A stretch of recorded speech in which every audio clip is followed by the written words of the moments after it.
السلام عليكم ورحمة الله. شركة مزايا الأولى تم ولله الحمد البدء بتنفيذ أعمال تنظيف واجهة الحجر.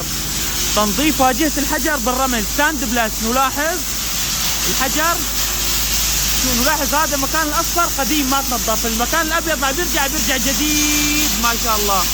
نلاحظ الفرق واضح 100%.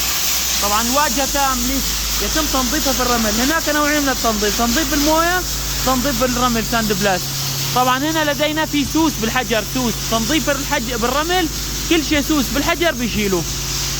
نلاحظ كمية سوس كبير هنا لسه ما اشتغلنا، سوس كبير في الحجر كله حيتعالج. نحن شغالين من نص تحت. نلاحظ ان الفرق واضح ما شاء الله، فوق اصفر وتحت عيطي على بياض، ورجع الحجر كأنه جديد، مع العلم ان الواجهة مركبة من 16 سنة ما شاء الله تبارك الرحمن. تنظيف كامل بالرمل. الحين الرمل كله سيتم كنسانه بعد الانتهاء من العمل.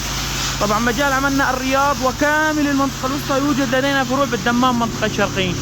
مجال عمل الرياض والخرج وكامل المنطقة الوسطى، يوجد لدينا فروع في الدمام منطقة الشرقية. الرقم 0505 400 957.